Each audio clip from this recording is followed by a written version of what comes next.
사무엘상 13장 1절에서 4절 말씀 제가 봉독해 드리겠습니다. 사울이 왕이 될 때에 40세라. 그가 이스라엘을 다스린 지 2년에 이스라엘 사람 3,000명을 택하여 그 중에서 2,000명은 자기와 함께 믹마스와 베델산에 있게 하고 1,000명은 요나단과 함께 베냐민 기브아에 있게 하고 남은 백성은 각기 장막으로 보내니라. 요나단이 게바에 있는 블레셋 사람의 수비대를 치매 블레셋 사람이 이를 들은지라. 사울이 온 땅에 나팔을 불어 이르되 히브리 사람들은 들으라 하니 온 이스라엘이 사울이 블레셋 사람들의 수비대를 친 것과 이스라엘이 블레셋 사람들의 미움을 받게 되었다 함을 듣고 그 백성이 길갈로 모여 사울을 따르니라. 아멘. 할렐루야. 우리를 사랑하시는 하나님의 사랑 안에서 새날이 시작되었습니다. 많은 비로 인해 우리의 마음과 몸이 혼란스럽지만 우리를 사랑하시는 하나님의 사랑은 변함이 없습니다. 그 사랑을 믿고 오늘도 평안을 누리는 복된 날 되기를 예수님의 이름으로 축복합니다. 오늘 우리에게 주신 하나님 말씀을 통해서 사람을 왕으로 섬기면 고통이 찾아옵니다. 사람을 왕으로 섬기면 고통이 찾아옵니다. 이런 제목으로 하나님 말씀을 전하겠습니다. 지금 이스라엘은요, 그들이 원하던 왕을 세운 일로 크게 기뻐하고 있습니다. 근데 이 일이 하나님 앞에서 어떤 일인지 알지 못했습니다. 이스라엘은 하나님을 왕으로 믿고 따르는 것보다는 다른 나라와 같이 자신들을 다스리며 또 자신들 앞에 나가서 싸워주는 그런 왕을 원했습니다. 그러나 이런 하나님이 이스라엘 왕 되심을 뭐랄까요? 거부하는. 지금까지 이스라엘을 다스리신 분은 하나님이십니다. 하나님께서 저들을 인도해 주셨고 저들을 지켜주셨고 저들을 보호해 주셨습니다. 그러나 이스라엘이 그런 하나님을 버렸고 하나님을 대신 바알과 아스다롯을 세워 그것을 숨겼고 그것으로 인해서 고통이 따라왔고 그것으로 인해서 괴로움이 찾아왔고 그것으로 인해서 환란이 찾아왔습니다. 이스라엘이 어려움을 당한 이유는 하나님의 힘이 약해서가 아니라 저들이 하나님을 버렸고 하나님을 부인했고 하나님 대신 다른 우상들을 섬겼기 때문이었습니다. 그럼에도 저들은 무엇을 원했느냐? 우리가 어려움 당하면은 우리를 위해서 누가 싸워줄까? 누가 우리를 지켜줄까? 그것을 염려했어요. 지금까지 누가 싸웠어요? 누가 지켜줬어요? 누가 보호해줬어요? 누굽니까? 하나님이죠. 이스라엘이 잘해서 이스라엘의 힘으로 여기까지 온 게 아니에요. 그런 그들을 그러니까 지금 이스라엘의 왕을 요구하는 것은요. 왕 대신 하나님을 거부하고 우리가 따로 왕을 세우겠다 하는 것과 같습니다. 그것은 반역이었습니다. 이것이 얼마나 큰 죄악인지 이스라엘은 알지 못했어요. 그러나 사무엘이 이것이 하나님 앞에서 어떤 일인지 보여주었는데요. 밀 베는 시기에 추수 때는 건기입니다. 비가 오지 않습니다. 그런데 밀 베는 이때에 요즘 날씨같이 이렇게 큰 비가 내린 것처럼 지금 이스라엘이 밀 베는 시기, 비가 내리지 않을 그 시기에 우려, 천둥과 번개가 치고 또 많은 비가 내려서 이것이 하나님께서 기뻐하시지 않는 일이라는 사실을 보여주었습니다. 그래서 그제서 이스라엘이요, 우리가 하나님 앞에 큰 죄를 범했다라는 사실을 깨닫게 됩니다. 그래서 저들이 그렇다고 해서 지금 세운 왕을 폐할 수도 없고요. 하나님께서 어떻게 하셔요? 내가 세운 왕을 중심으로 해서 어떻게 해요? 너희 마음을 여호와를 따르는 데에서 돌아서지 말고 오직 너의 마음을 다하여 여호와를 섬기라고 말씀하셨어요. 이스라엘의 살 길은 뭐냐? 아니에요. 하나님을 믿고 하나님을 섬기는 일, 정말 마음을 다해서 여호와를 섬기는 것이 저들의 살 길입니다. 이제 이스라엘 왕이 세워졌는데요. 사울이 이스라엘 왕이 되었습니다. 그때 나이가 40세라고 이야기했고요. 왕으로 세워진 지 2년이 지났습니다. 왕이 된 사울은 백성 가운데서 3,000명을 택해서 2,000명은 자기와 함께 믹마스와 베델산에 있게 하고 나머지 1,000명은 사울의 아들 요나단과 함께 베냐민 기브아 성에 있게 했습니다. 지금까지 이스라엘은요, 어떤 상비 군이라는 것이 없었어요. 그러니까 군대라는 조직이 없었어요. 그래서 어떻게 되어질까요? 전쟁이 일어나거나 무슨 큰 일이 일어나면은 어떻게 해요? 나팔을 불어서 백성들을 소집했습니다. 지금까지 그러했단 말이에요. 그런데 사울이 왕이 되어진 이후부터 어떻게 될까요? 군대가 조직이 됩니다. 오늘 3,000명이 군대로 조직이 되어졌고요. 그리고 이 조직이 3,000명이라는 군대가 조직이 되어지면 어떻게 되어질까요? 이 군인은 어디서 올까요? 내 아들들이 나가게 됩니다. 그 군대를 조직하면 어떻게 될까요? 이들을 위해서 뭐가 있어야 돼요? 군인이 해야 될 일이 뭘까요?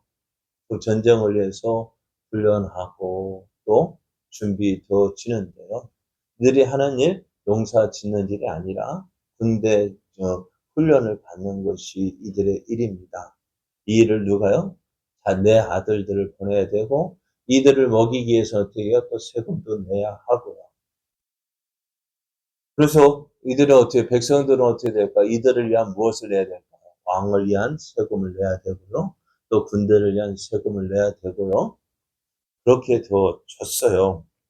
그러니까 이 일이 어떤 일이 사무엘이 왕의 제도에 대해서 이야기할 때에 이미 말했던 것들입니다. 사무엘상 8장 11절 12절을 보면은 이르되 너희를 다스릴 왕의 제도는 이러하니라. 그가 너희 아들들을 데려다가 그의 병거와 말을 어거하게 하리니 그들이 그 병기 앞에서 달릴 것이며 그가 또 너희 아들들을 전부장과 50부장을 삼을 것이며 자기 밭을 갈게 하고 자기 주수를 하게 할 것이며 자기 무기와 병거의 장비도 만들게 할 것이다 했습니다. 그래서 사울은 이렇게 백성 가운데서 군사를 소집했고 군대를 조직합니다. 그렇습니다. 지금까지는 이스라엘의 군대가 없었어요. 하나님께서 이스라엘의 군대가 되셨기 때문입니다. 하나님께서 이스라엘을 지켜주셨고 또 이스라엘을 대신해서 싸워주셨기 때문입니다. 그런데 이스라엘의 왕이 된 사울은 이제 군대를 조직했고요. 군대를 조직하다 보니까요. 참 그런 것 같아요. 나의 존재감을 나타내려면 어떻게 될까요? 내가 있다라는 사실을 알려면 어떻게 될까요? 예전에는 학교 갈 때 준비물 안 해가면 어떻게 했어요? 혼나기도 했어요. 저도 기억나는 게 미술 시간에 미술 준비물을 안 가져갔어요. 어떻게 할까요? 선생님한테 혼나든지, 그죠? 혼나야 돼요. 혼나고 그냥 자리에 있으면 돼요. 그날은 이 미술 선생님이 화가 났는지 복도로 내보내는 거기에 있어요. 그렇구나. 나갔어요. 나가서 이제 조금 있으면은 다들 그렇잖아요. 조금 있으면 들여보내는데 어떻게 돼요? 밖에 나가 있는 나를 밖에 내보낸 나를 기억하는지 안 기억하는지 모르잖아. 그래 밖에서 나 있어요 하는 신호 보내야 되잖아. 나 밖에 있어요. 어떻게 할까요? 장난치고 그러면 어때요? 선생님 나와서 이 녀석들 하면 혼내면서 들어가라 할 텐데 그 말을 안 들어보면 1시간 동안 복도에 있었던 거 기억이 나요. 그래요. 사람은 내가 있어요 하는 그 존재감을 나타내야 돼요. 특히 이제 위에 있는 사람, 정치하는 사람들이나 뭐 하는 사람들 보면은요, 내가 무언가를 했다, 무언가를 한다라는 것을 통해서 존재감을 보여줘야 되는데요. 사울이 왕이 된 지 2년이 되어졌는데, 그 처음에 이제 왕이 될 때 암몬 자손과의 싸움에서 승리를 했어요. 그 일 이후로 군대를 소집했고 지내다 보니까 뭘까요? 아무 일 없는 것이 참 지도자로서는 참 잘하는 일인데 사울이 지금 어떤 마음이 들었냐면 자신의 존재감을 보여주고 싶었는가 봐요. 그러니까 지금 3천 명의 군대를 조직해가지고요. 이 조직하고 있었는데 이 아들 요나답에게 시켜서 블레셋을 한번 푹 건드려 봤어요. 왜 건드려 봤을까요? 내가 이스라엘에 있다. 내가 이스라엘의 왕이다. 그것을 보이기 위해서 어떻게 푹 건드려 봤는데요. 블레셋 사람들이 반응 왔어요. 어떻게 했어요? 이것들이 하면서 블레셋 사람들이요. 군대를 수집했고요. 이스라엘을 공격하기 위해서 올라왔습니다. 이 모든 소식이요. 온 이스라엘에 전해집니다. 그래서 사오절을 보면은 온 이스라엘이 사울이 블레셋 사람들의 수비대를 친 것과 이스라엘이 블레셋 사람들의 미움을 받게 되었다 하는 그 이야기를 듣고요. 사울이 그 백성들을 모을 때 길갈에 모여서 사울을 따르게 됩니다. 오늘 보십시오.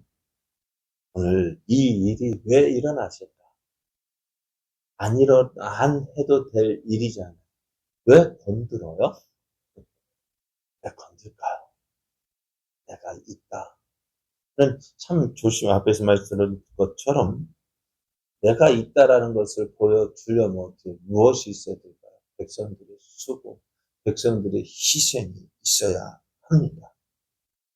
그러니까 사울은 내가 있다라는 사실을 알리기 위해서 이제 블레셋을 치게 했지만은 정작 어려움을 당하는 사람은 누구예요? 백성들입니다. 그런데 이 백성들이 누굽니까? 누가 그 왕을 세운 사람들이 바로 백성들이잖아요. 하나님께 우리에게 왕을 주소서 했어요. 그렇게 해서 얻은 왕이 이 사울입니다. 그러니 어찌 되어질까요? 이것이 우리 인생들의 모습입니다. 하나님을 왕으로 섬기지 않고 사람을 왕으로 세운 사람들에게 돌아오는 것이 바로 이것입니다. 하나님을 믿지 아니하고 사람을 믿고 사람을 의지하고 하나님 대신 다른 무언가를 믿고 의지할 때 돌아오는 것이 바로 이것입니다. 오늘 원치 않는 전쟁을 하게 됩니다. 또 원치 않는 고통을 당하게 되어지고요. 또 원치 않는 또 희생도 따르게 되어집니다. 우리의 삶이요. 바로 이런 모습입니다. 하나님이 나의 왕이 되어주셔야 합니다. 하나님 대신 내가 다른 것을 믿고 다른 것을 의지하고 다른 것을 따르게 되어지면 참 좋아 보입니다만 결국 그것에 의해서 우리가 이용당하기도 하고 고통을 당하기도 하고 괴로움을 당하기도 합니다. 그래서 우리가 해야 될 일이 뭐예요? 하나님만이 나의 왕이십니다. 하나님만이 나의 힘이십니다. 하나님만이 내가 의지할 뿐입니다. 우리는 이 사실을 날마다 고백하면서요. 어떻게 하면 하나님을 기쁘게 섬길까? 오늘 이스라엘 범죄한 이스라엘들이 살 수 있는 방법은 뭐라 했어요? 하나님을 믿고 하나님만을 섬기는 것이라 했습니다. 오늘 우리의 삶의 왕은 하나님이십니다. 하나님만 나를 도와주실 것이고 하나님만이 나의 모든 것 배워주실 것이고 주심을 믿고 오늘도 살아계신 하나님 그러자 오늘 비가 오고 천둥도 치고 번개도 치고 하는 볼 때 이 앞에서 우리가 할 수 있는 게 뭐가 있을까? 아무것도 없잖아요. 이 모든 것 우리 연약한 우리를 고백하고 하나님만이 나의 도움이십니다. 고백하며 오늘도 그 하나님을 믿고 하나님을 의지함으로 이 어려운 때 힘든 때 하나님의 도우심으로 승리하고 이겨내고 또 하나님의 살아계심을 나타내는 복된 삶 되기를 예수님의 이름으로 축복합니다.